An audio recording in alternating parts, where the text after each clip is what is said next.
All right, diving out between games here. Packers-Lions, let's talk about it. I see you, Green Bay. I see you going up by 17 at the half. I see you throwing a haymaker to start this Thanksgiving triple header off and shock the Detroit Lions and ride it the whole way to victory. Wow. In Detroit. And let's talk about the Packers first. Once upon a time, 2-4, Jordan Love looks terrific.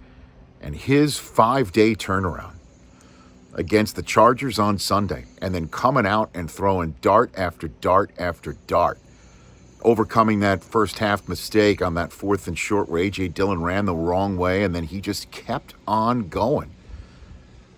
And the conversation we were having on the show towards the end of October when the Packers were 2-4, just everybody RELAX about Jordan Love. How are those takes looking right now from people who thought that Love already wasn't the guy just 6 games in? Packers have won 3 of their last 5. At 5-6, do they have a shot here? Well, guess what? At the wild card, they're not too far out. Now, their next game is against Kansas City on a Sunday night.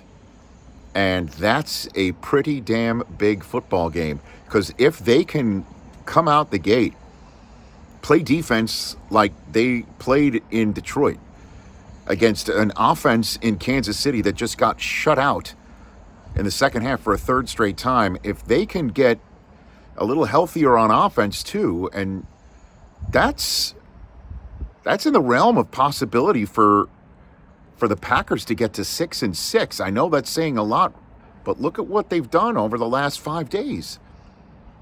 And then the Detroit Lions. I mean, they escaped against Chicago, couldn't do it against Green Bay. And the defense suddenly appears to be quite alarming. The pass rush, virtually non-existent. And offensively, that first half was just shocking how poor they looked. I mean, in Baltimore, they just got ran over. This one, they were shooting themselves in the foot.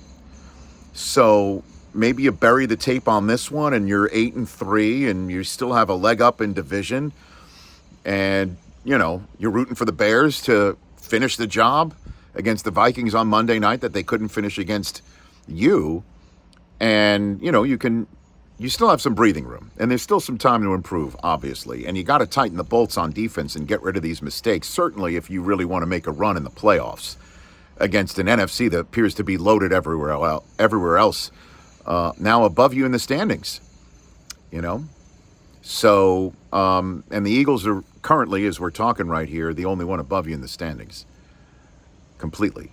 But that is quite a result today for the Green Bay Packers to hit the Lions in the mouth and come out with the W, avoid the sweep, end a 4-game losing streak to Detroit. By the way, the last time the Lions had won 5 in a row against the Packers was from 1949 to 54. It had been that long. And then, again, the Packers, here's what they got to do. Take it one at a time, because after Kansas City, there are some winnable games. A Monday nighter at the Giants. They play Carolina. They play Minnesota. They play Chicago. There are some winnable games here for Green Bay. Certainly if they're playing the way they're playing right now. The young guys at receiver are coming to the fore. So what they got to do is this. Just look at Kansas City and tell Mahomes' family, you're sitting in the last row of Lambeau Field, just like you did that to Jordan Love, right? I mean, that's tit for tat. But congrats to Green Bay. Happy Thanksgiving to the Pack. Catch the Rich Eisen Show every single day on the Roku channel, 12 to 3 Eastern, for free.